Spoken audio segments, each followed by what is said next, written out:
Combo breaker. So Justin Wong was first. Second place was Chirithi. Third place was Simon Yech. Fourth place was Dirtmaster, aka Adam. I've never heard of him. Yeah, he's probably the best player in Chicago, from what Mutants told me.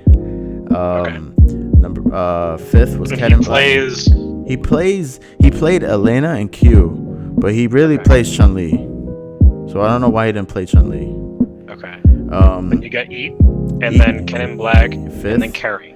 Carrie and Cookie tied for seventh. And then Bacardi. I don't know. I didn't see past top 8. Bacardi is tied for 9th with Lamar. And who does Lamar play? I have no idea. No idea. But he's from the Midwest, right? No, it looks like he's from Alabama. So that was Omega Urian's boy. Oh, okay. Oh, right. Elena, yeah, I know him. I met him. He's drunk all the time. So was a lot of the Third Strike community, though. To be fair. Drunk or stoned, one or the other.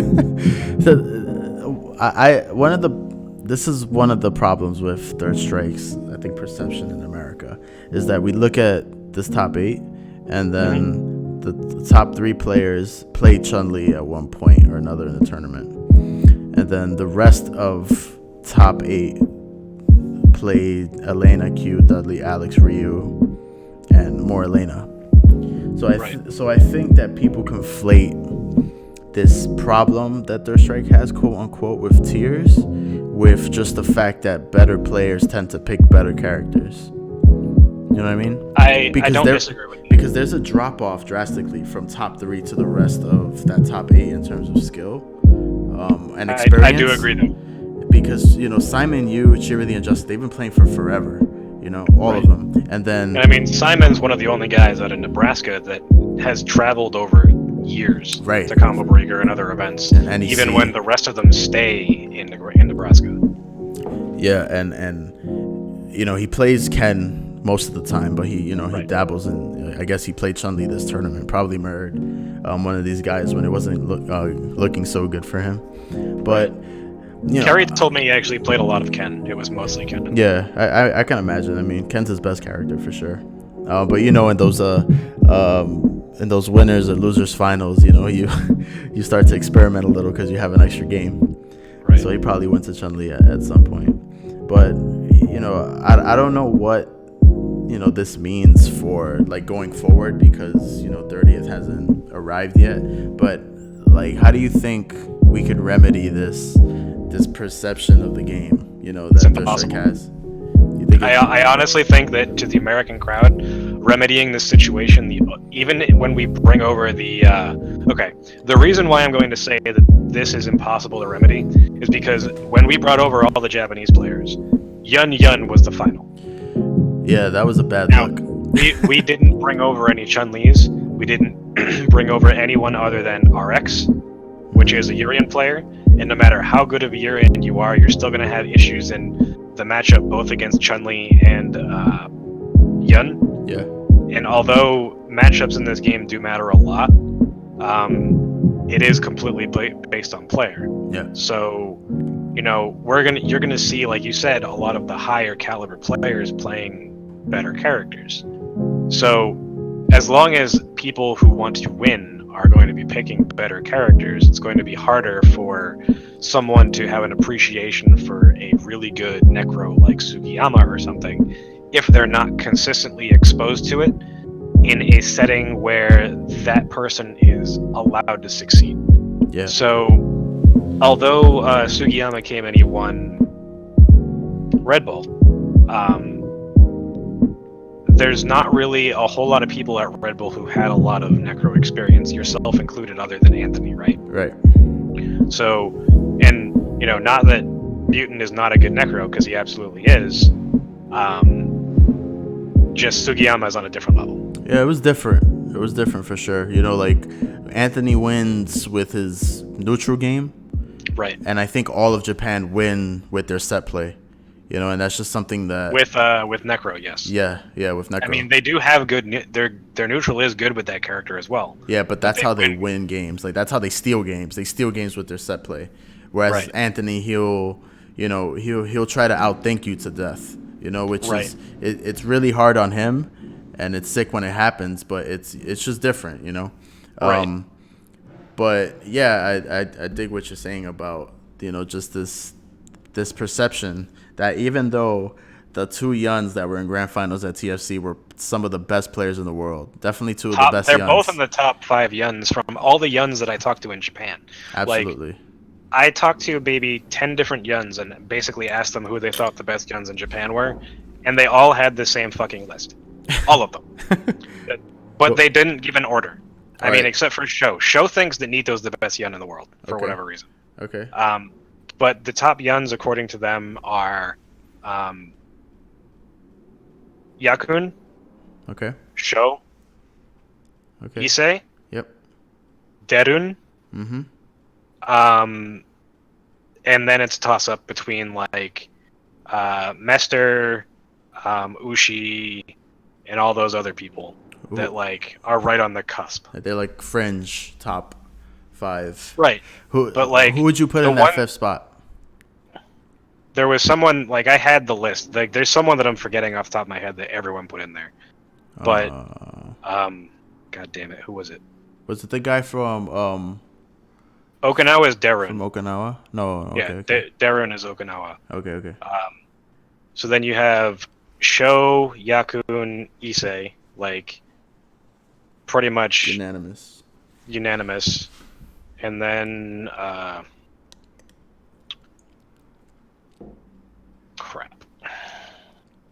I'm not gonna name any names, but back at CF, in the CF times around 2008, I was sitting at dinner with a bunch of Street Fighter 4 players and a couple of Third Strike players sprinkled in there, but they had the audacity to explain to the other, like, to the Street Fighter 4 players that Issei was a mid-level. I think I know Yun. who you're talking about too. Yeah, I'm not gonna say names because we're not. This isn't a like rumor that. show, but Yeah.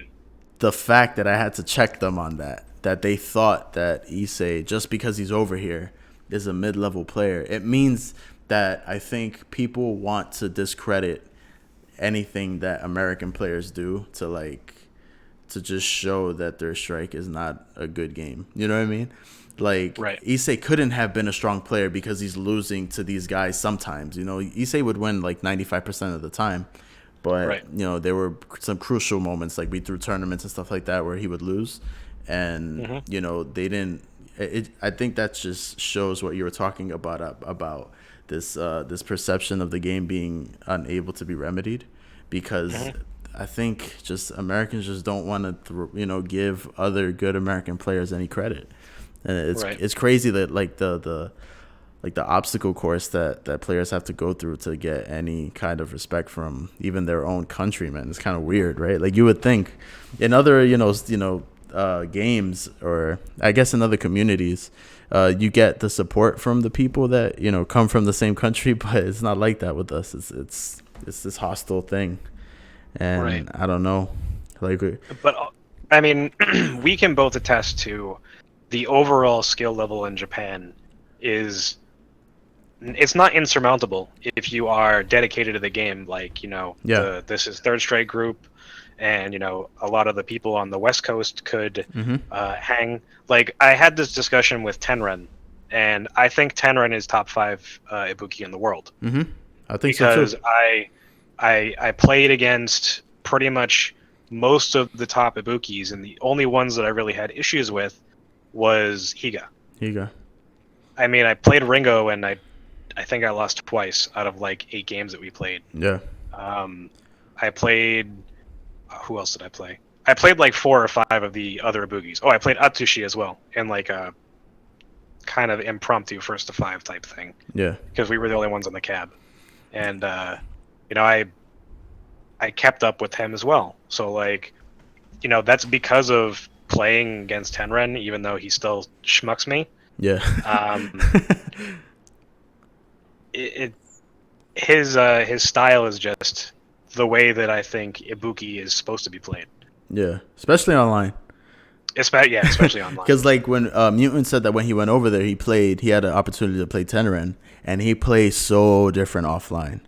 Like super strong, very optimized, but really slow. Like he turtles, Right. and that's exactly how Higa plays. You know, so Right. he kind of mirrors the play style of the best Ibuki in the world, and Right. he's in that. He's definitely in the top 5. Like there's no question. You know, I didn't play any Ibuki that gave me trouble other than Higa over there, Right. and like people like when you break it down that way, it's like, oh, America has a Yang that's top 5 in the world. They have an Ibuki that's top 5 in the world.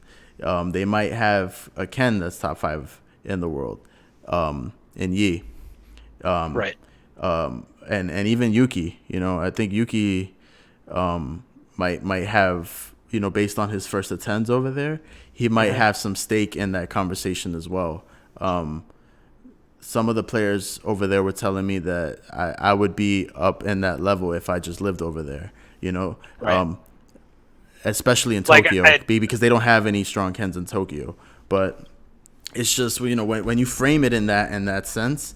now that's the weird thing to me is that Tokyo is like considered the mecca of third strike, but from what you're just saying, that there are basically no strong Kens in Tokyo. That's what I was told by the higher ups in Japan, that Okay.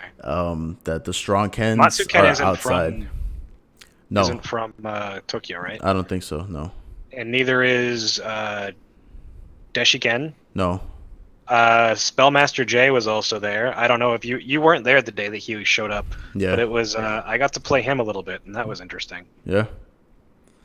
Yeah, he was there the night that I went out to dinner with Show, Mm.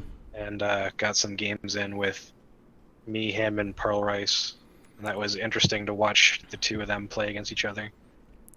Oh yeah. I want to get into that for sure too in a little bit, but if you break down like the no really good Ken specialists in Tokyo, is because Boss lives in Tokyo, right? But he plays Makoto. You know, he plays Makoto and Yun in tournament. You know, He plays Makoto, Yun, Ken, and Yang. yeah, and his Ken is Played Yang in really, tournament as well. yeah, his Ken is really good. It's like, it's fucked up how good Boss's Ken is, But but he likes playing other characters. Like you said. right, he'll enter tournaments not with Ken. Same if you thing with think- Shinta. Yeah, Shinta loves playing. Like I see him play Yun more than anything. Right. But he loves entering tournaments as Ken and Makoto. Yeah. So, you know, in terms of Ken specialists, you can see how there could be like a little void there, you know, in Tokyo. So it all of this is just to say that that America, especially the top players in America, aren't far off from Japan in terms of, you know, just competing, you know, day in and day out. You know, it's not like it was 10 years ago, you know? Oh, absolutely not. I had a couple people tell me similar things where he's like, you know, there are Yun, really good Yuns here, but like if you lived here, like you would. I had Sho tell me that basically like if I lived in Japan, that I had the possibility to be like top 5. Mm-hmm. So it's those hands, man. I'm trying to tell you. So I mean, like, not. I didn't let it get to my head or anything because, you know, I still have a long way to go. Hey, look, and I know that. Positive reinforcement is definitely underrated. Okay, it certainly is. Like there's only so much that negative reinforcement could do, and every now and again we need people to tell us, hey, you know, if you came over here, you would be so godlike, you know, and then that helps you get better. So that's why I had yeah, go ahead. I had Sugiyama tell me the other day because I watched him do his one of his streams, and I talked to him afterward, and I was like, you know, I'm definitely going back over to Japan, and he's like, you know, that should be a lot of fun, but don't get better before then. And I was like, what do you mean? And he's just like, you're already good. Please don't get better before you come. And I was like, what, Carapoms? And he's like, too much damage. No, please stop. Yeah, dude, and it's funny that you mentioned that, right? Because I've been trying to take that approach with some of the newer guys, you know, that play on PSN and stuff like that, where you know, I'm not I'm not out to tell you everything that you're doing bad, like in a match. Like I don't Right. like there's only so much that information can do to help you get better. Like And I've seen that too, trying to help people. Like when you break down things for people who don't see things from an analytical point of view, it doesn't help. yeah, Like it you can doesn't. tell them that something is going wrong, but unless they're in the match and it's continually happening, they're just not going to see it. Yeah, and not only that, but if you tell somebody that they did five things wrong before you bring up the one thing that they did that was good, I they're gonna almost tune always you start out. with right. Yeah, I they're gonna tune almost you always out. start with, this is what I thought was good, but these are things you need to work on. Yeah. Or just give them some like mix up your your compliments and your critiques. You don't want to Right. have them know what's coming next, because then they're definitely going to tune you out. So I think that Right. that's important in like cultivating like a better like 3S community coming up. There's a lot of players that are just playing the game for the first time seriously, and they're really enthusiastic about it. And I think that the worst thing that can possibly happen is that if we let like the elite few So the elitist few put them down every time they have an idea about, oh, hey, does this strategy work? And yeah, we found out maybe 6 years ago that strategy doesn't work, but you don't have to like just shit on them straight away for it, for having the thought. I think we want to encourage people to think about the game in absolutely. in a different way. But I have, because you mentioned the elitist few, Yeah. right? So all major events for Third Strike are held on super guns or arcade cabinets. Hmm. What happens for the new players that play pad? It's definitely a question, and I think that all depends on how well received the 30th anniversary collection is, right? Right. Because it's coming out May 29th. Was that's 2 days from now. Yep. So it's coming out on Tuesday. First impressions are everything. In life, Absolutely. it might not be as concrete as that, but Hmm. most women know if they're gonna let you have sex with them within like the first 5 minutes of meeting them. Your job interviewer might know whether or not he's gonna hire you 5 minutes into, or maybe just by shaking your hand, he knows that Right. information. And people is not as concrete. And products that we buy, I think it's a little more concrete. But where it's a rule of thumb is in the fighting game community. You look at Marvel vs. Capcom 3. Hmm. That release was this like mystical, fighting game that was going to come out. It's been 30 years since Marvel 2 had came out, and that Right. game, it survived all of its shortcomings because of the first impressions. Look Right. at, but Marvel Infinite failed because of the bad It's first screenshots impression. of Yep. Chun Li that came out, and that already put a bad taste in everybody's mouth, and they weren't as willing to stick around. When things started going rough, it Right. started getting rough for the game. Same thing happened with Street Fighter Five. But But so how's the the training mode as day one DLC, no versus mode, right? Or versus mode as day one versus DLC. mode day one DLC. How does that, no save state in training mode, how does that affect the first impressions, They can to add a save 30th? state to training mode. Like they definitely can. Yeah, but the first impression, I think, I don't know. I don't know honestly what it is right now. Like, I can't tell you whether or not it's being well received this 30th anniversary. I think it's been Right. mostly positive. Um, From but everyone that I've talked to, the offline is as good as we've ever had. okay, that's really good to So, hear. um, from the UK guys that I've talked to, I talked to Holdat that was playing it the other day. Anthony was playing it. They all said that the game felt good. Hmm. While I was trying to, Anthony did a stream where there was side by side arcade versus PS4, Yeah. and I could tell that it looked slower than arcade Mm. to my naked eye. Yeah. But I don't know if that's because it just wasn't going through HDMI to something else, and then it was like a laggy Right. image or whatever it was. But it looked like it was laggy in certain points where, like, in the screen transitions where, like, if you're at the maximum range, your opponent takes your opponent dashes forward and then you dash back and it pulls the stage. Yeah, yeah. That's when it was like it looked like it was having delays. I mean, So like, do you think that there's any chance of 30th anniversary, like the PS4 version, being a standard that people no, would go to tournaments for? nope.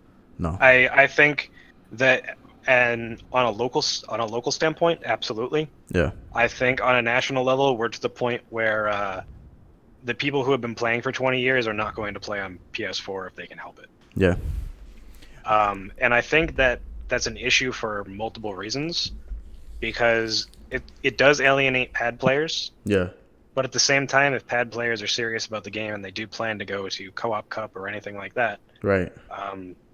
They're going to need to learn to play stick. Yeah. I mean, I think that the online edition really kind of it garnered a whole new like generation of Third Strike players, and they're just starting to get like pretty good, you know. Right. So like I just hope that for 30th, like the 30th anniversary collection, It does the same thing. yeah, it could do something similar. At the very could. least, it could be a really good training tool for people hoping to go to a tournament that has an arcade hardware. You know, like Right. it could be an approximation of what they're gonna expect.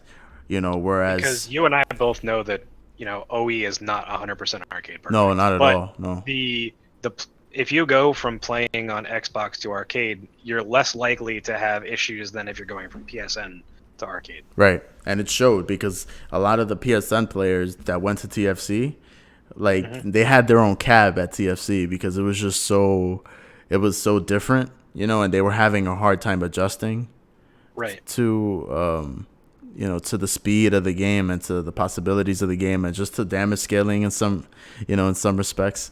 So I just hope that this ROM, Canadian cough cough. yeah, basically, I hope that this ROM, with this really cheesy overlay, could at least be an approximation of what players can expect when they play offline.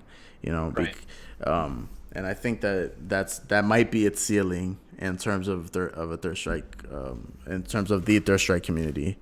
I think this is also the only time in which the community will have two basically identical versions of the game, because it's the never had PC that. version You're right. is going to run like it's a ROM, and it's being run on the same sort of hardware that's in a PS4. Mm-hmm. It's not any real difference between them, and we saw the same thing happen with other games too. I mean, there was originally problems with Tekken 7 where there was input delay, but they got rid of that. Yeah, and it's certainly a possibility.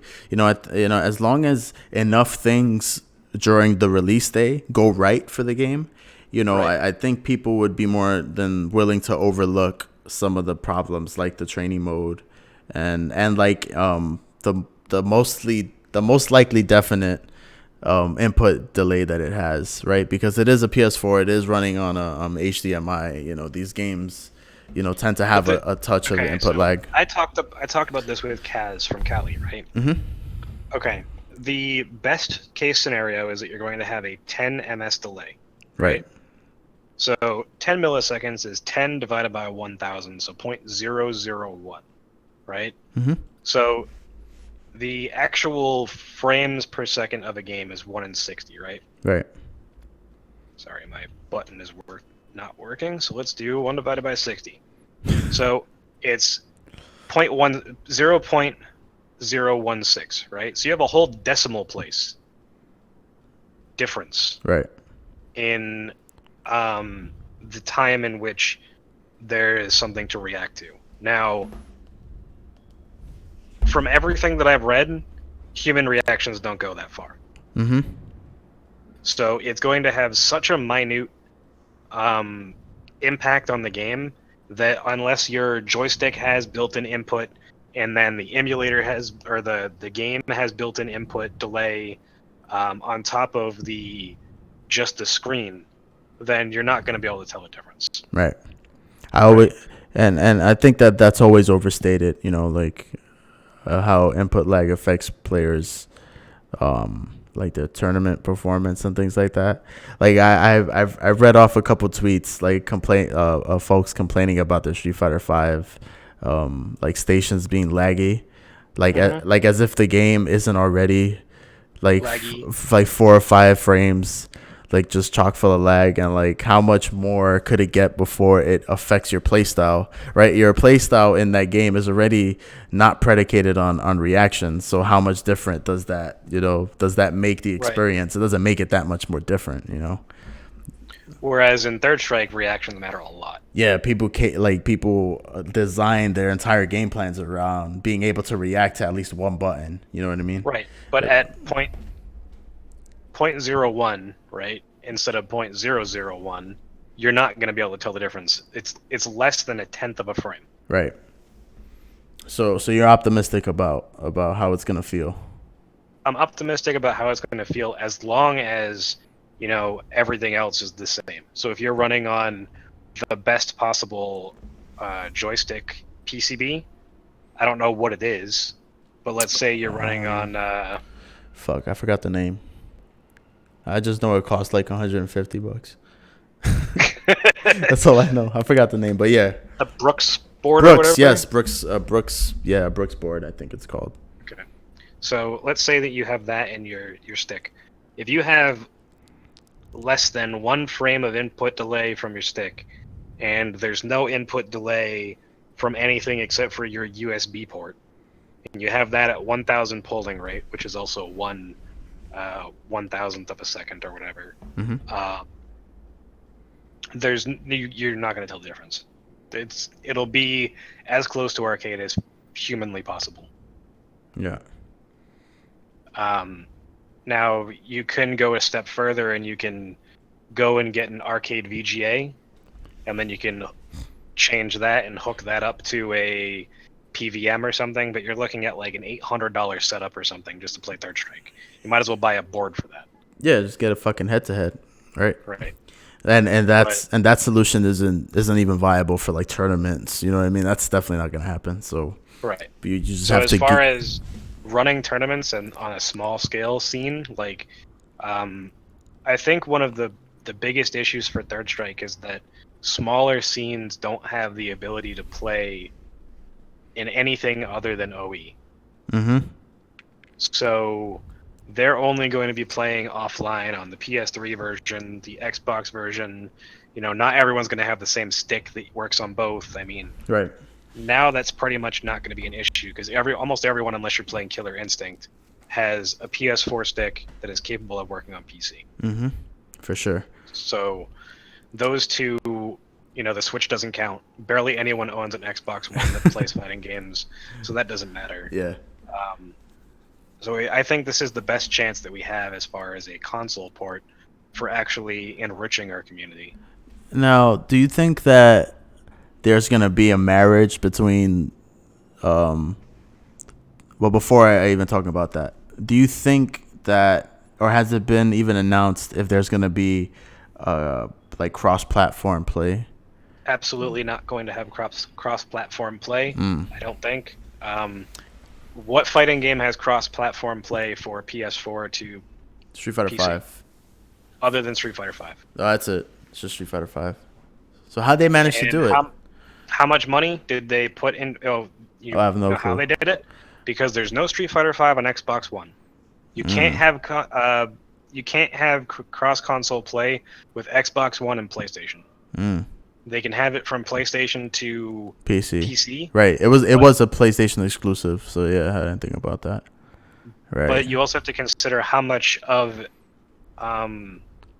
if we have that netcode, there's a lot more that needs to happen when converting signals and converting data to be interpreted by a PlayStation and a computer at the same time on different servers. So if they're not on the exact same server, then there's no way that you're going to have like flawless integration. Right. So from an old game perspective, I would rather there not be crossplay.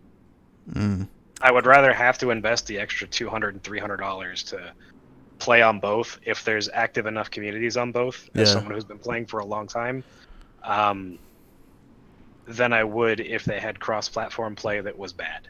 Yeah, because I was thinking about the Fightcade guys, and They're mostly going to go to Steam. yeah, exactly.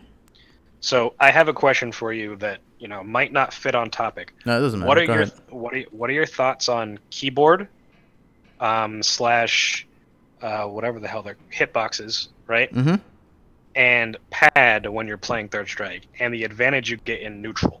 It's insane. I think that the hitboxes are, and maybe keyboards. I just haven't seen enough keyboards to be upset about it. But I think hitboxes are like the PEDs of the FGC, other than smoking pot. I think that being able to access all of your directions with essentially the same amount of time and space, between all of your inputs that wouldn't normally be possible on a joystick. I don't know milliseconds, but it probably would take a person playing on a joystick maybe a half a millisecond to go from down, back to forward. Right. Whereas on a keyboard or a hitbox, that time is almost instantaneous. Yeah, it's absolutely equal. The way that I talk about this with some of the people who play on pad and don't play on stick that intend to go to events, I was like, okay, so you play at these distances where you can hit forward and you can hit down at any time, or you can be walking, let go of forward and hit forward and get a parry. For someone who's not playing on a hitbox or a keyboard or even a PlayStation 1 pad that have instant access to neutral, we have to huddle walk if we want to get a parry. Mm-hmm. We have to buffer in the game to think that we're supering or doing a special move so that we can parry afterward. Which is another technique all in of itself, so it's not as foolproof as just owning a hitbox, so there's right. So I mean, what do you think that I don't think it would ever come to the point where we're having tournaments that would allow for those peripherals to be used, because I think that Third Strike is to the point where if we're not having them on cabinets for a major event in America, then something is not going on right. But at the local level, all these people are going to have to deal with that. With anything that happens with fighting games, you tend to look towards Capcom and Evo, and their rules, and you kind of as long as they allow hitboxes, and keyboard warriors to come and play with their shit, I don't think that it's ever going to affect the local levels in any way. Right. But at the same time, until a person on a hitbox or a keyboard wins a tournament, I don't think it's going to be a problem with them. Right. I think it's solely predicated on the success of the person using the hardware, right? So back in Street Fighter 4, before everybody was doing it, Infiltration and Tokido, they assigned their back button or the select button to one of the face buttons on their joystick to allow them to plink with select. So they were able to access these one-frame combos ridiculously consistent where nobody else had that access. That was never addressed, but everybody integrated that into their hardware if they were serious about, competing on that level. But that's where this takes a different turn, is because at the highest level of play, you're playing in Japan. Very true. So at the highest level of play in Third Strike, you're not able to use those peripherals. Yeah, and that's why I think it's inconsequential. I don't think people are going to give a shit. Right. Yeah, it's just people. But it's just one of those things where I play online. I can tell if someone's playing on a keyboard if they're walking forward and comparing. Or a programmable pad. I'm not going to get into that, but yeah, definitely for sure.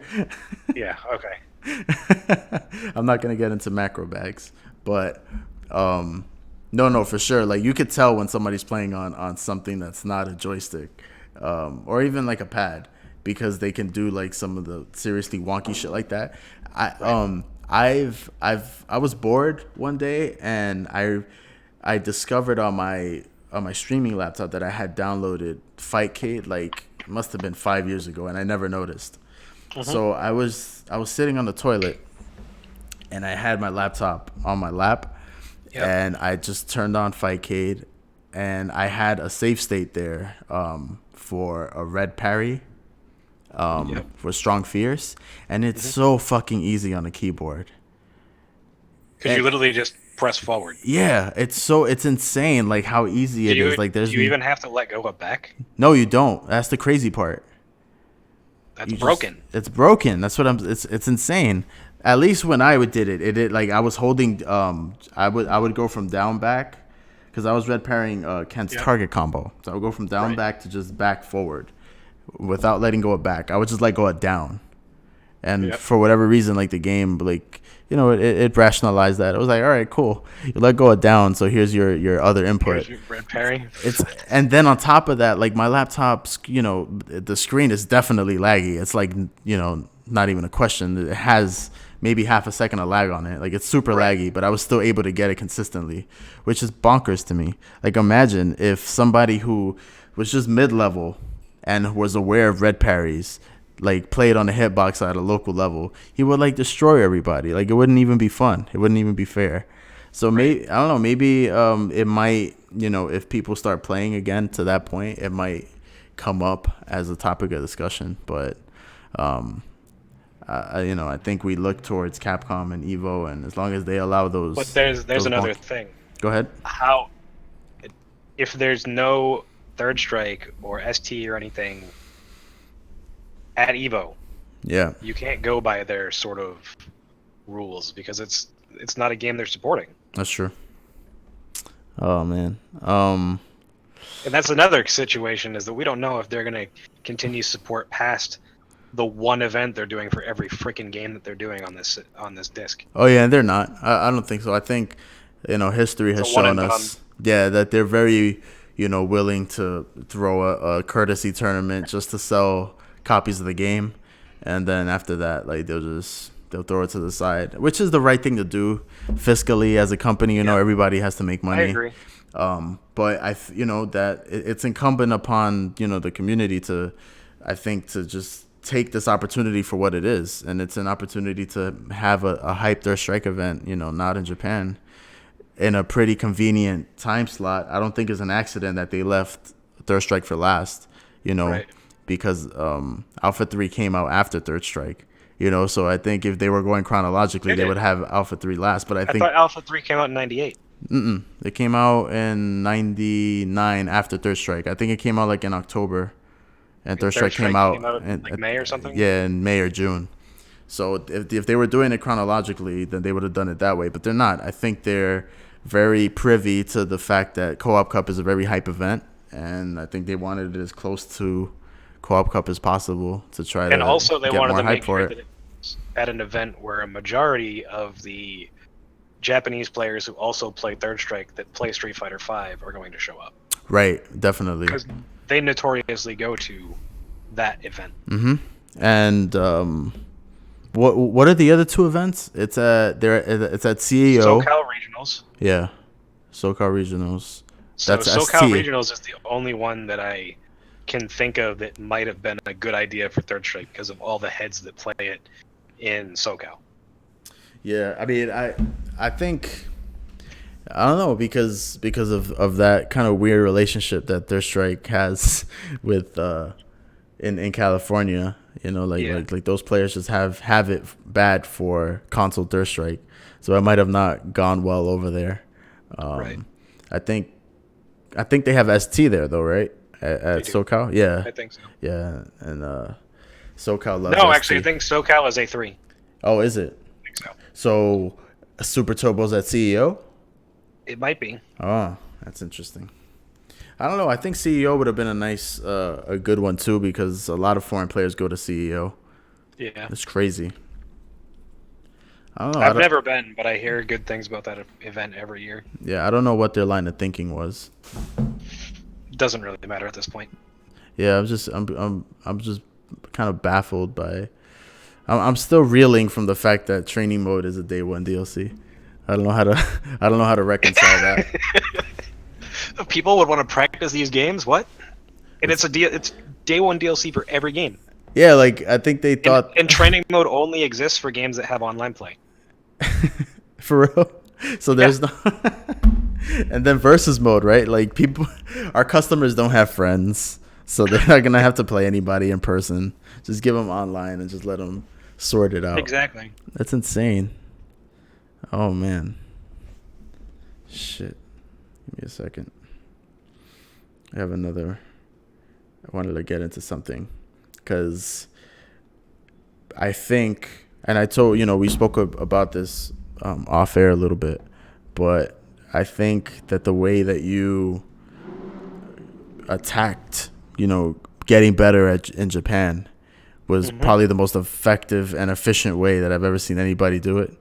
And so what was your take? How do you think that I did it? Like, what's your take on that? Because I'm curious as to like what your interpretation of what I did was. Well, from that what might not be the case.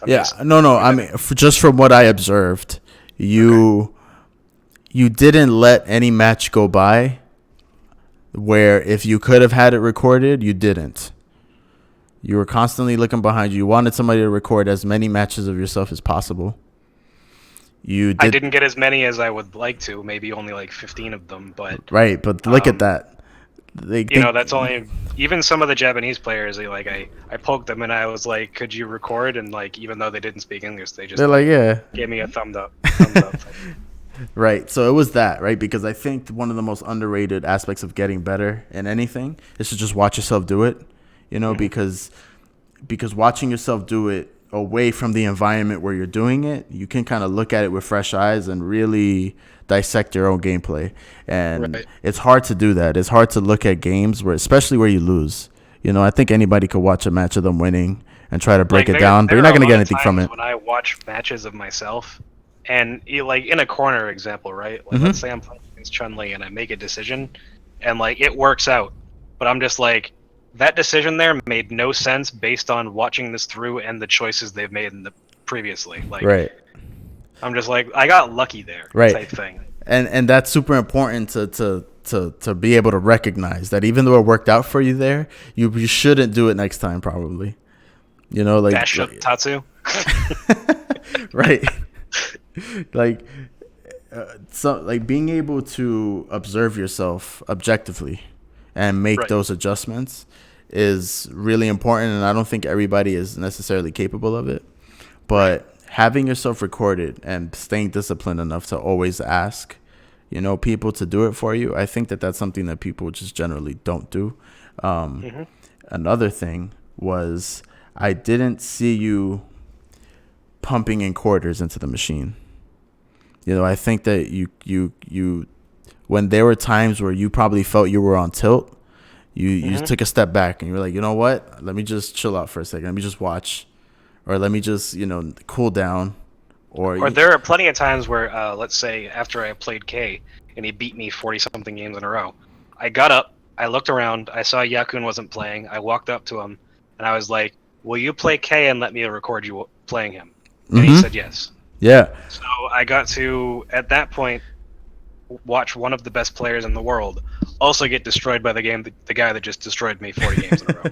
So, and eventually I got to understand some of the situations that came up. And the last night that I got to play, you weren't there, but it was me, Lloyd, Gavin, Issei, and Masuda, or Ma Jr.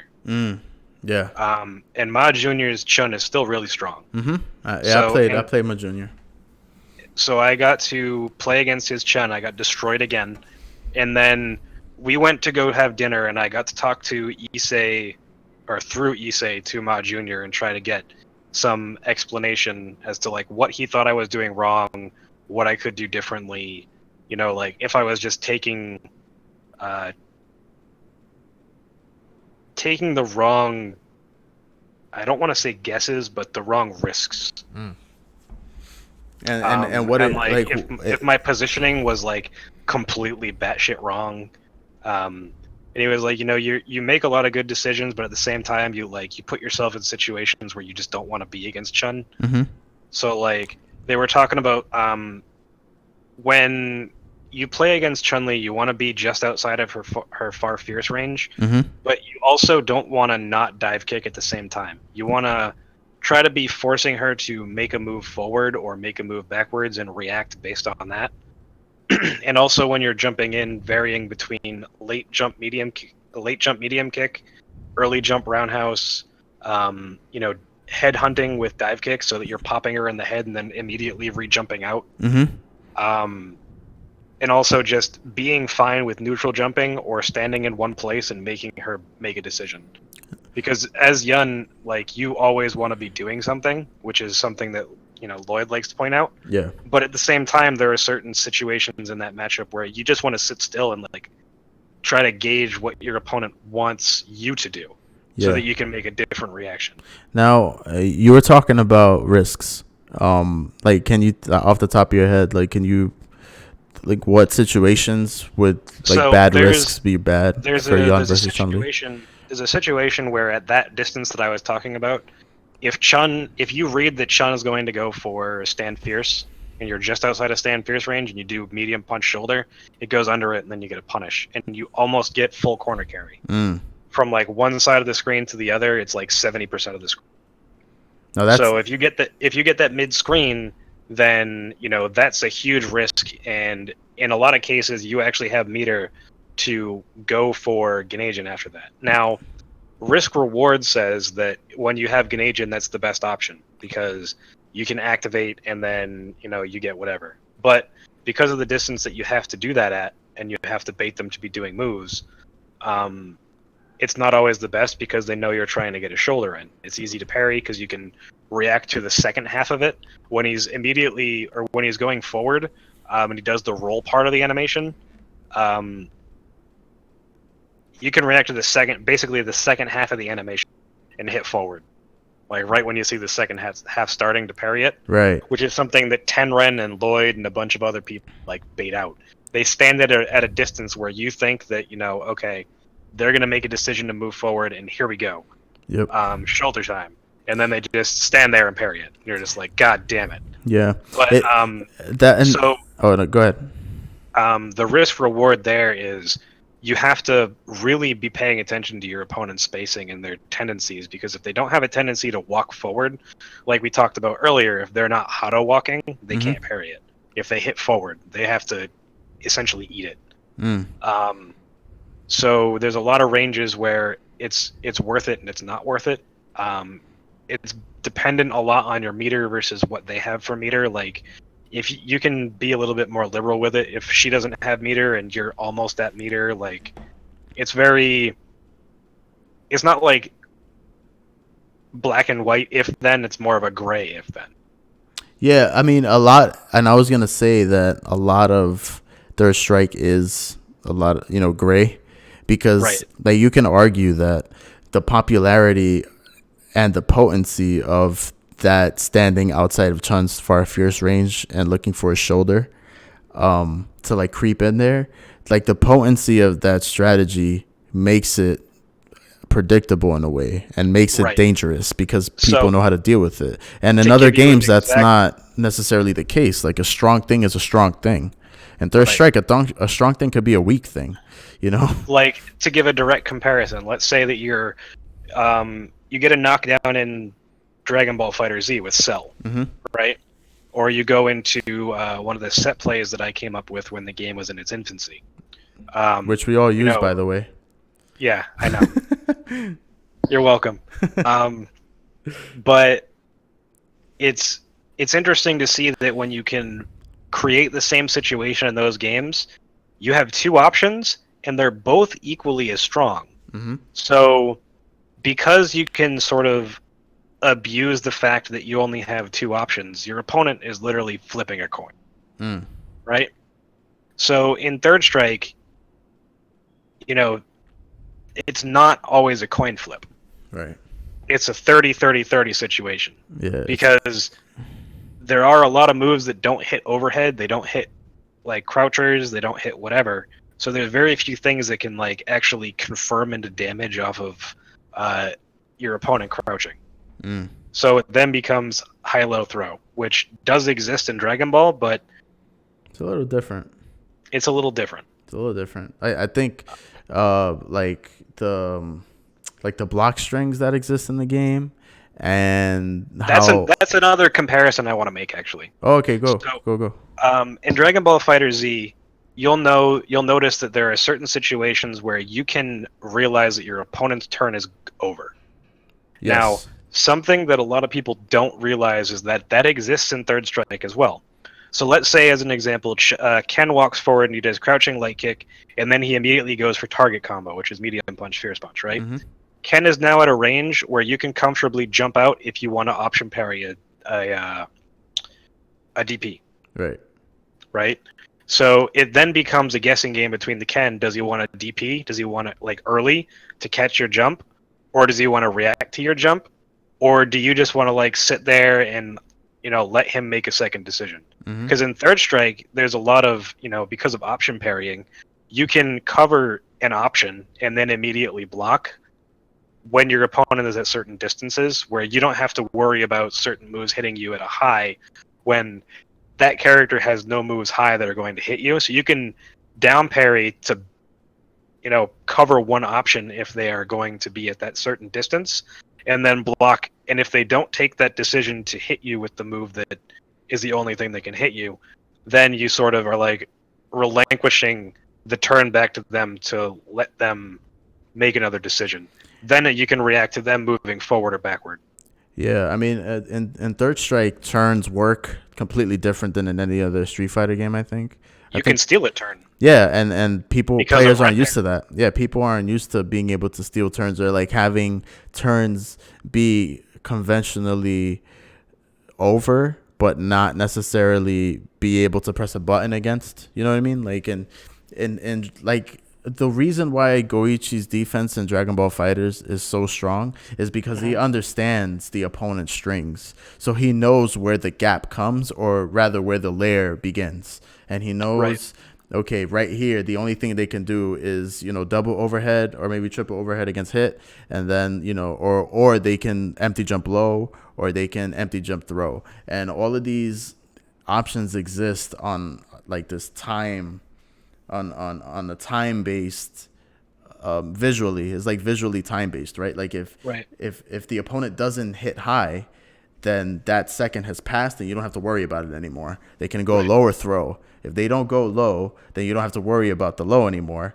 You just have to worry about throw and overhead. So he knows how to compartmentalize what he's seeing and implement it into his defense. The reason why people have a lot of hard times in Third Strike, especially if they're coming from other games, is because in a game like Street Fighter V, when a player's turn is over, that means I can press my stand short, my 3-frame stand short, and stop whatever momentum you want to build. In Third Strike, that's gonna get you parried. You know what I mean? That's gonna hurt.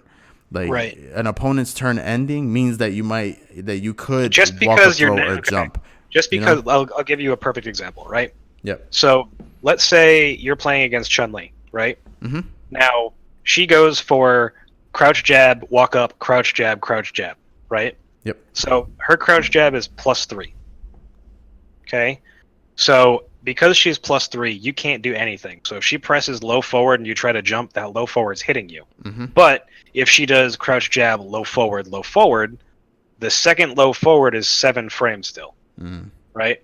So it's -7. I'm sorry. It's crouching forward is -2 on block.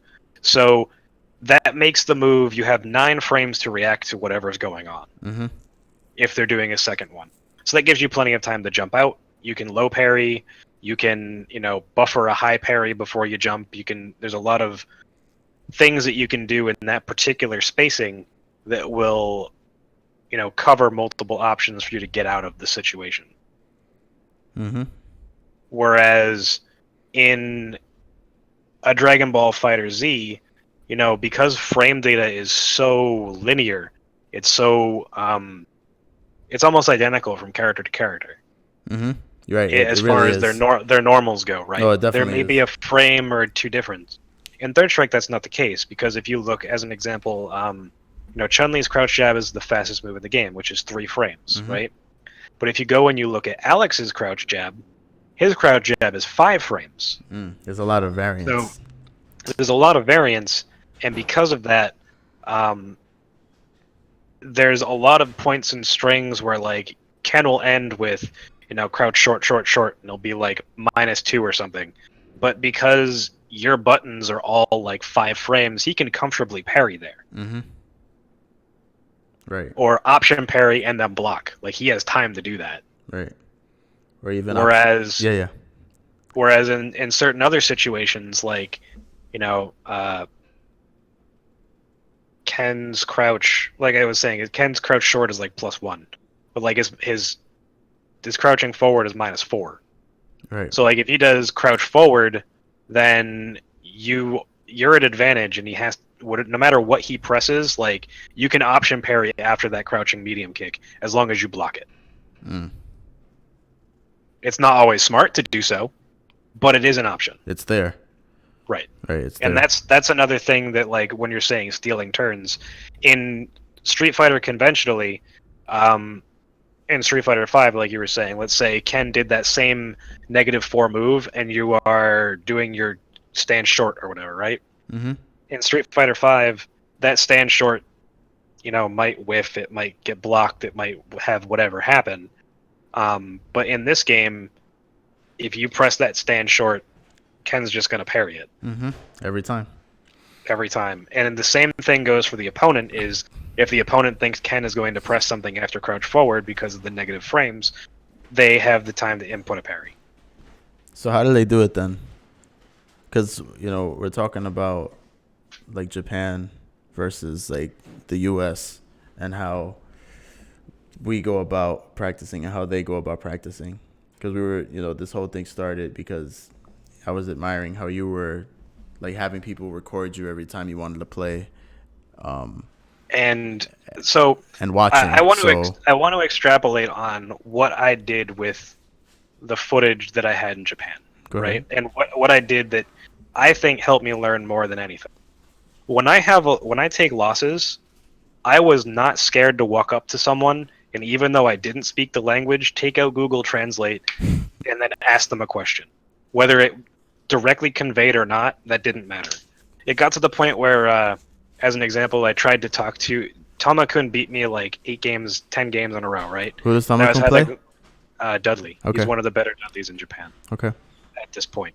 So I asked him, I was like, what am I doing wrong? Like, and in Japan, because everyone is so specialized in their character, they know the distances that the opposing character wants to be at, which their character is not good against. So Tama-kun, even though he didn't speak English, was very, very helpful, and we walked over and he made a diagram of the stage, made X's and O's for where Yun and Dudley were, walked over to a cabinet and showed me on the cabinet like what buttons to be pressing at what ranges. That's so and right. Like, in America, if you were to walk up to Justin Wong and be like, okay, I'm having trouble against Chun-Li, Justin, or a lot of players are just going to say, dude, block. Or do this, or do X. that. I mean, do X more, or do something do Y. X more, do Y more. Yeah. Not or less. Not literally show you the stage and be like, this is what you need to do compartmentalized into different situations. It's funny that you mentioned that, because every single instance where I was talking to a Japanese player, or communicating rather, not talking, but communicating about matchups, they all broke it down in terms of the stage. Every single one. They looked at the stage and they say, okay, for example, we spoke to this really old school Alex player, and he was, and Matt was asking him, how does he deal with Yun? And he was just breaking it down. He would, by the stage, he pointed to the screen and he said, look at this range. You don't press this, or this is good, this is bad. At this range, this is good, this is bad, this is what you could do. At this range, so on and so forth. But I think that having that kind of formulaic approach to dealing with matchups is something that's just lacking in general in American Street Fighter, not just Third Strike, but in Street Fighter in general. Because if you if you were to sit down and talk to somebody about why they think they're losing, they'll never say, oh, it's because I'm standing here, so that makes this move strong, X move strong. They'll just go straight to saying, oh, X move is cheap. You know, Right. like they won't ever break it Whereas down in opposed terms to if they're of standing like distance. in neutral. In neutral, Yes. if you're standing 2 steps back from where you normally are, that forces your opponent to take 2 steps forward to make that normal good. Mm-hmm. And in the time it takes them for them to take those 2 steps, your normal hits them. Right. And but like they don't even get to that part of the thinking process because they don't even consider the spacing. You know, like they just go straight to I don't know, Chun's far fears being cheap. And yes, it is cheap if you're at X range, but if you're at this range, it can whiff and it can hurt And her. then, as an example, like if it whiffs, then Yun dash punches and oh, he has Ganagin activate. Right. And now she has to sit and eat it. So I mean, she has crouch jab, but fuck that move. But then again, like reacting because of the way that third strike is, if you know that your opponent's going to be trying to use crouch jab to get out of pressure, you can change your Ganagin strings to slow down slightly to leave a slight gap for you to do the same thing that I was talking about with Yakun, where you input things as a command normal, mm-hmm. and then it parries it. And then you just punish them for it. And then they're like, well, why did they press a button? And did you did you see anything in terms of how they trained or they practiced that made you think, oh, this is how they're so successful? Like, did you notice anything Absolutely. like that over there? I mean, not directly. Okay. I mean, there was a lot of times where, players would just talk to each other after a match. Mm-hmm. Like, I could tell that they were talking about the game because they would be pointing at the cabinet. Mm. But in Japan, much like they were doing with me, they're not afraid to just go be like, okay, this situation came up and I didn't feel comfortable in it. Like, is there anything that I'm capable of doing here, or do I just have to guess? Like, that's literally something that they'll say, is do I have to guess, or is it beneficial for me just to sit there and block it, or, what are my options here? And they'll break things down for each other, like, because they have the mentality that the only way that they're going to get better is if their competition gets better. And some people plateau at different levels, right? Mm-hmm. So the only way to help people over plateaus is to help them understand things that they might not be seeing, right? So if you go through a match with someone and you didn't notice that, I'll give an exact example, right? I do a breakdown of Matsuken versus Yakun, right? Mm-hmm. Now, Yakun uses forward medium kick in Ganagin, where even on hit, it's negative. Okay. Okay?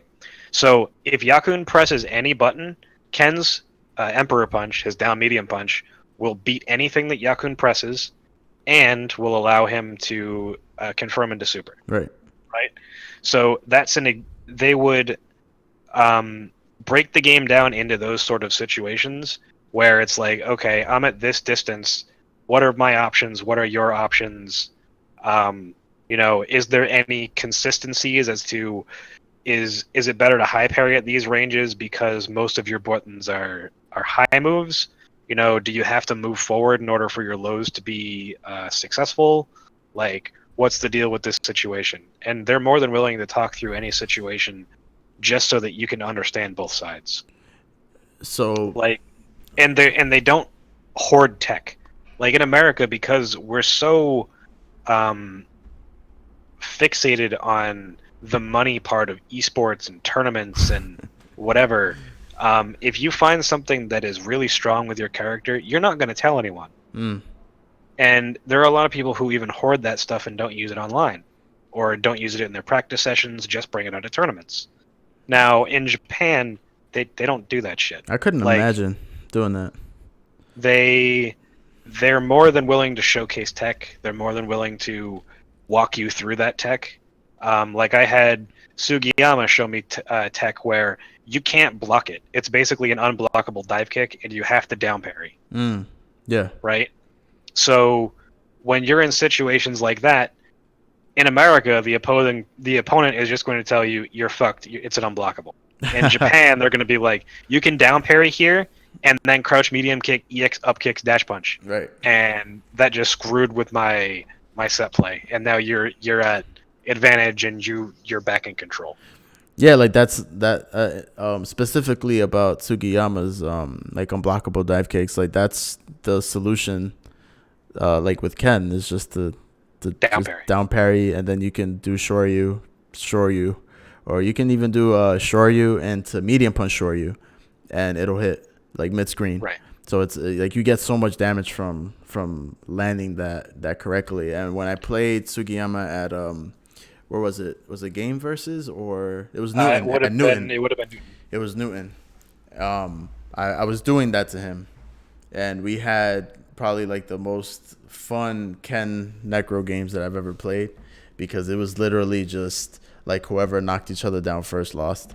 And but getting out of that set play, I think it forced him to step up in the matchup, right? Because it means it forces them to make other decisions. Yeah, because at that point, and not rely on something that's bullshit. Right, and not only that, but now it's like their round being successful isn't contingent on just landing one move and getting the super out, right? Now it means that they have to make 2 or 3 decisions to win a round, good decisions. Right. So yeah, I'm with you on that. But are you trying, like, do you help other players, and try to break it down like that to them? I absolutely try to help as many people that are willing to listen, but there are so few people that can actually apply what you tell them that sometimes it becomes frustrating dealing with people who you've been, giving advice to for months. Mm-hmm. And, as simple as, maybe don't sweep at this range. And they continue to do it, and it's like 3 or 4 months later, and it's just like. But isn't that like another advantage to playing offline that Japan has, that they trying to convey that over text, over Facebook Messenger or even Discord, like it doesn't have the same impact as if that sweep being the reason why you lost $1 and right. and or $3 over the course of 10 minutes, and it's like, damn, you're right there to tell them, to walk them through it, right. in person. I think that's another advantage that they might have. And one of the other things is, because Japan is the size of California, right? Yeah. They're all to the point where they can just freely travel within a couple hours to go play wherever they want to play. Like the Kyushu guys can go to Tokyo if they really wanted to, or the Osaka guys could go to Tokyo, or the Tokyo guys could go anywhere they want, right? If they really desired to go play with other people. And it's not like there aren't communities of players all over the place. Mm. Like every arcade center there is equal to the amount of players that would be in New York or California or Chicago or Texas, and they're all good. Because they're all willing to just sit there and play and go through things, and they legitimately want each other to improve, because the only way they're going to improve is if you improve. Right. So, and also the other thing is, because they're such a tight knit community, and let's just use the Necros as an example, right? It's without a doubt, no one can contest that Sugiyama is one of the best Necros in the world, right? Absolutely. So.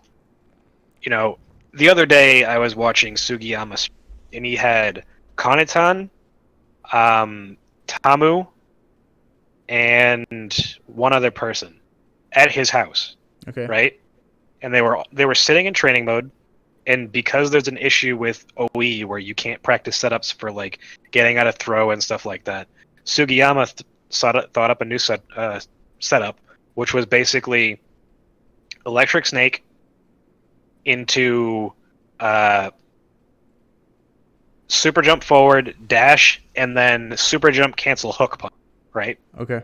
Now, what that does is it beats throws, because the super jump cancel is like a jump install. Right. It adds the jump properties. Mm-hmm. So he thought up this tech, and he had 4 of the other top players of his character at his house teaching them this tech. Mm. And then after he taught them that, the other players were like, oh, well, I thought of this. This works on this character. And, they were literally just going through and making sure that everyone was practicing it and could do it. So. And then after that, when they were like, okay, well, we're having trouble with Makoto, right? Yeah. So they picked Tominaga's color Makoto, and then they went through buttons that, at certain ranges that, let's just say, Tominaga likes to use. All right. So let's say at 3/4 the way through the screen, it's something that a lot of Necros like to do is a lot of Makotos like to do against Necro is forward fierce punch, right? Because it stops his jump, it stops him walking forward, it stops a bunch of things. So they're like, okay, if we manage to parry this, what's the hardest, what's the most damage we can get off of this? Mm-hmm. So they were going through that with all sorts of random pokes, random situations, and they were like constantly trying to improve the damage, trying to improve everything. So it's like, think of it as the Dragon Ball FighterZ discords, Mm-hmm. where the top 4 players for every character actually give a shit about sharing information. Mm. And they're in the same room, and they're all going through training mode, bouncing each other ideas, all at the same time. Yeah, and that's something that with like the newer generation of Street Fighter and fighting game players, like they have such a more like they have a healthier relationship with the idea of sharing tech that Right. I wish 3S can American 3S can implement. Like just going on Twitter, like you learn so much, and and people are regardless of the reason, we're not here to fucking be Debbie Downers on everyone. yeah, or like judging people's like morality or like their reasons for wanting to come up with tech, and they get likes and retweets and it makes them feel good. Who gives a shit? The point is that they're out there and they're trying to optimize their characters, and especially for folks who just enjoy playing the games. Like there's this one guy, I forgot his name, that guy off the top of my head, but he's like a really strong Monat player, but he doesn't really travel like that. He doesn't care to travel. So all he does is he just posts all of his Monat tech, and he just tags, Justin, and he tags, all of the other, Kraymore and other players. Who do travel. Yeah, exactly. Hey, you can get some use out of this. And I think that form of open source communication and open source like data sharing is something that the new FGC is really good about. Like you also have to realize is that, and Japan as well. Right, and Japan is very good at that. But you also have to realize that like Third Strike in America, when it first came out, was at the infancy of everything fighting games really becoming a thing. Mm-hmm. So it was a big deal for you to win tournaments. Yeah, and I can understand why people wouldn't want to be sharing information back then, because they were the big dog or the big fish in the big pond, or whatever analogy you want to use. Mm-hmm.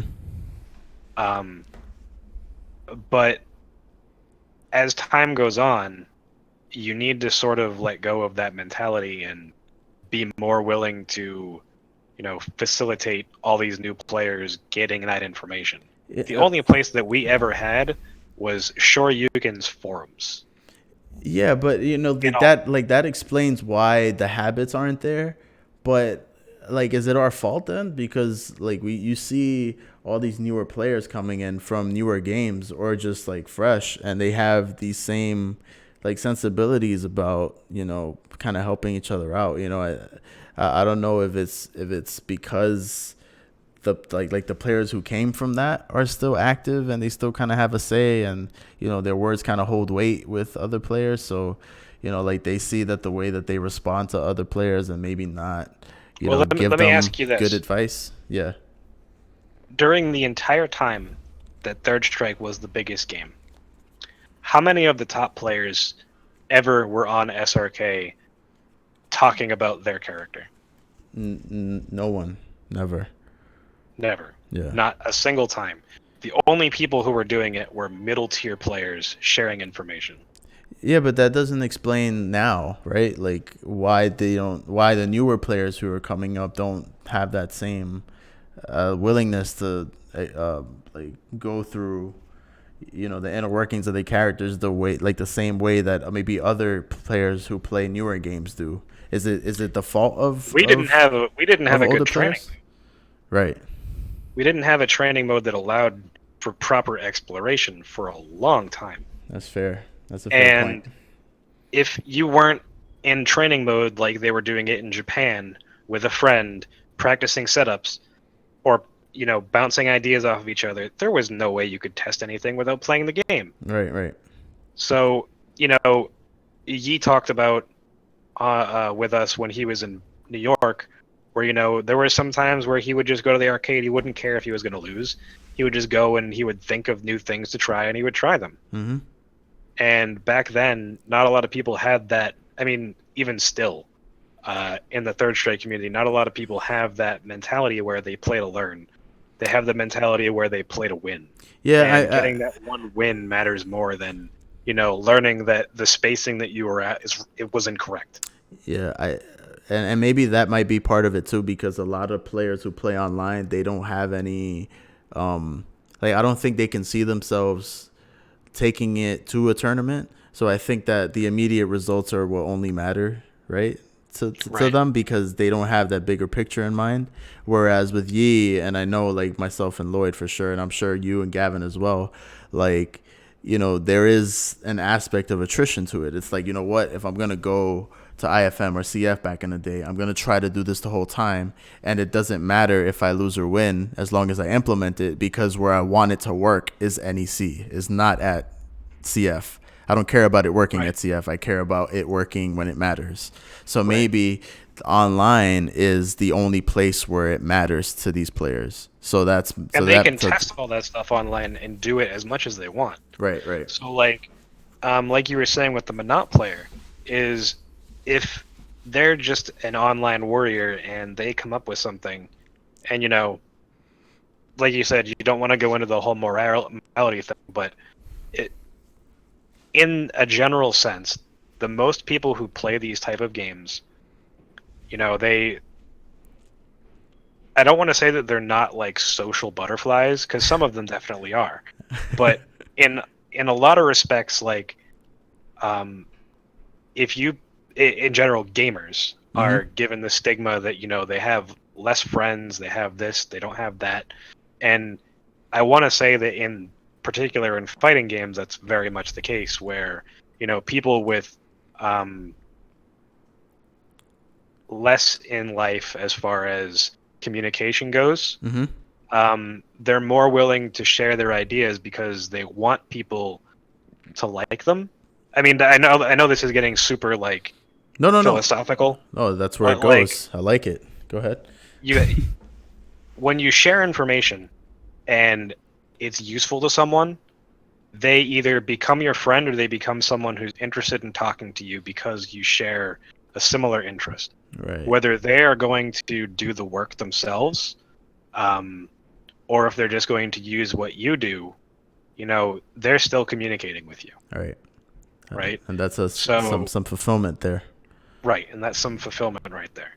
So like, it's the same reason that some people make combo videos. It's the same reason that some people release tech online, is because, like you said, they want that like, they want that share, they want to be important for just a little while. But as you can see, like, when it comes to a player like myself, I came up with all that stuff for Cell, and then I dropped the game, and I didn't expect to thank you. I didn't expect anything else. This is what I thought. This is what I did. I shared it. I didn't need the pat on the back. It was just, okay, this is what I found. That's it. Right. Like, I didn't do it because I wanted notoriety. I didn't do it because of this. It was cool that I got some of that from it, but that wasn't the main goal. Right. For some people, that is the main goal. Yeah, for sure. That makes a lot of sense. So like, and especially because these newer games, they have hundreds of players joining these tournaments. The largest Street Fighter tournament we ever had, I believe, was like 2007 for EVO, which was like, it was so many players that they had to change the game to like single game format or some shit. You remember hearing about that, right? Yeah, I remember that. I was there. Holy I remember shit. that happening, and that was a very eye-opening experience as far as playing against Japanese players, because in pools I played against Kindebu. Yeah. And Nuki was there. So Nuki was, is still as good friends with Kindebu, and he was sitting right next to Kindebu. Of course. I basically perfect Kindebu first round, Carapoms and everything. Nuki leans into Kindebu's ear, whispers one thing to him, and I get bodied for free. And it just seeing someone be able to change what they were doing that fast based off of whatever information they were given was like eye-opening to me. That like that was that they were so in tune with the game Yeah. that they could notice one thing and that would make all the difference in the matchup. And I like that you said in tune with the game, because I feel that people have this idea about Japanese players that they're the supercomputers, and that's not the case. They just play so much that those nuances just land different with them. Like Right. just those noticings, it allows them to access different parts of their game that I anybody want to would if make you it play that much. Like right. they I just want to make play a so direct much. comparison here to Lloyd. Yep. So Lloyd, by far and away, has put the most, in my opinion, has put the most effort into this game out of anyone. It's not even a question. It's not. It's It's not not even a arguable. question. Not at all. Not arguable. I know So firsthand. someone who is willing to go into training mode, test out things with different characters, and see how they interact with other characters day in and day out, just for the fact that they get that knowledge and to see where that could help them with other characters. Like, no one does that shit. Mm-hmm. Like, even me, I'm a character specialist. I do that for my own character, but I Yeah. don't go through and learn all of Ken's things just because it might help me. Mm-hmm. Which, that's one of my own faults. I think it might be a good idea to play another character, but at the same time, I don't enjoy Ken. I don't enjoy Chun-Li. Yeah, I don't enjoy anyone but Yun. I mean So the road to success isn't this it's not the binary same for thing. everyone. Yeah, it's if that works for him, it works for him. But yeah, Right. you can still admire it. Like the Exactly. like the You should admire the amount of effort that someone puts into something. Mm-hmm. And to see them go from, where he was in the beginning to being the best player in the country, Yep. like no one contests that. No, and that's just another example, right? Because his main strength as a player is his ability to adjust. And that can only happen, like you can only have that ability to adjust if you play the game out, and you play it to the point where little things matter to you. And not only that, you're able to notice it, and then you're able to correctly assess a solution to what you're noticing. And that only happens with time, and that only happens with experience. And I think that that's one of the things that people underrate about Japan. It's not only that they talk to each other, it's that they play so much. Like when we go to Japan, right? And when we went to Japan, like I saw Shinta every day. Mm-hmm. Every day. And I went to a different arcade every day. Presumably after work, right? Like I'm assuming, right? So he showed up in his work clothes 3 times, playing like in a suit, playing for like 4 or 5 hours straight, dude, and then going home. And then going home. Like how can you compare an experience like that compared to being online in a 6-person lobby, where you play once every half an hour if you happen to lose or whatever the hell. But it's just not the same amount of time. It's just you can't put them in the same category of training. And Absolutely that's the difference. Shit, I wish I could. But it's also one of those things where like there's a reason Japan does first to tens as a way to showcase skill of players and a way to showcase matchups and stuff. Right? Because if you're playing those first to ones over and over and over again, you're only going to be able to make decisions based on what's happening in that one round. Mm-hmm. Where, yes, that matters for one-game tournaments like Co-op Cup. That might matter a little bit for singles tournaments that are, single elimination or whatever. But in a vast majority of games, the players over there get to play so much with each other that they know tendencies from those one-game matches they have at arcades throughout the year. Mm-hmm. Where, in America, the only way to experience that is to play someone in a single person in a set to like 20 or something. Right. So that like you can actually fully develop a plan of action based on their reactions and all that stuff and have a story unfold. Mm-hmm.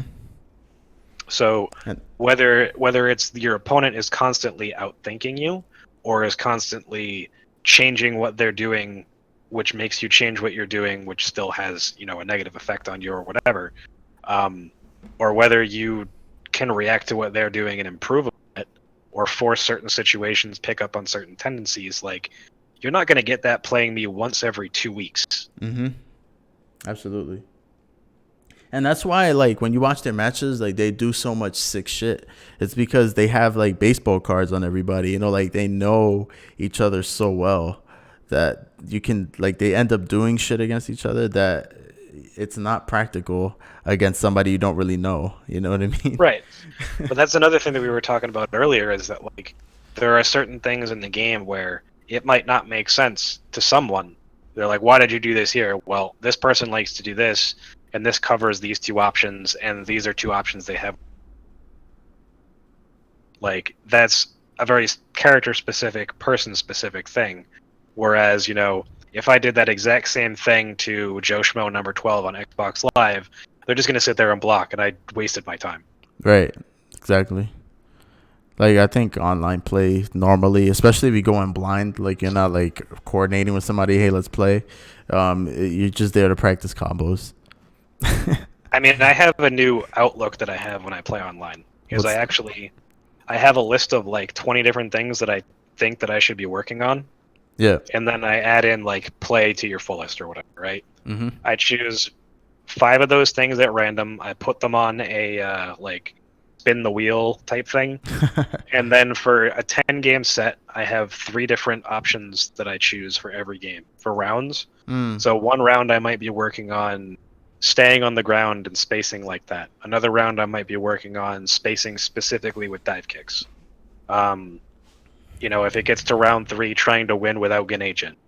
You know, like, simple things like that. Like, and then I have very specific things like condition opponent to parry low, condition opponent to parry high, like on knockdown and stuff. Like, just so that you have a wide variety or a breadth of different options that you can choose from in the back of your head. Because if you don't practice all of your setups to the point where you don't have to think about it, you're going to have to overthink and overanalyze everything that you're doing in reaction to your opponent, as opposed to just concentrating on how they're reacting to what you're doing. So you're just building the well. You're just filling up you're just filling up your repertoire with strong, like, kind of strong ingrained, like, actions, I guess, right? So you don't have to, like, think about it too much. It's just you go right to it. Like Lloyd did in certain situations where, like, you have to work on punishing things. Like, okay, I want to work on punishing crouching medium kick with Ken with super, like, as a whatever. So every time you have super, you space yourself at a point where you feel the opposing Ken is going to be doing crouching medium kick. You wait for them to, you know, do it, and then you attempt to punish it with super. Right. Like, very specific things that you want to work on, like you were saying, that you would go to CF and you would work on that one thing, and then, you know, come NEC, that's when you could do it, when it mattered the most. Mm-hmm. But in online play, there's no mattering the most. That's the one difference between a tournament player and these online players, is they're just doing things to do things sometimes, as opposed to, you know, actually having concrete reasons as to why this might help them win. Yeah, I mean, like, you know, it's hard to rationalize, like, wanting to play productively if that is the end goal. You know, like, if there is no end goal, so it's like that's why you have to pick your spots with trying to help people. You know, because some people just aren't in that space where they really give a shit. So, right. Well, I'm gonna this is it. I'm gonna get off air. But really quick, if you can think of a mantra, right, or just a thing that you would, like, a quote to live by, right? You know how in the yearbook, you know, you'd have, like, your yearbook photo and then, like, your little quote under? You know what I'm talking about? So what would that quote be for you, do you think, just off the top of your head? I don't have one off the top of my head. I mean, it's one of those things where, like, what my dad always says is that, like, you miss every opportunity for for like if you want something, right? Let's say you want to, you know, your friend has baseball tickets, but normally you would never go to a game. You miss every opportunity you don't ask to get.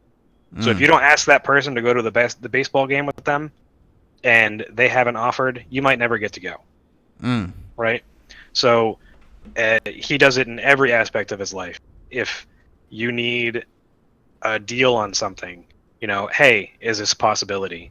If you need a deal on a car, if you need a deal on this, if you need whatever, if you never ask, you can never get it. You never ask, you can never get it. I like it.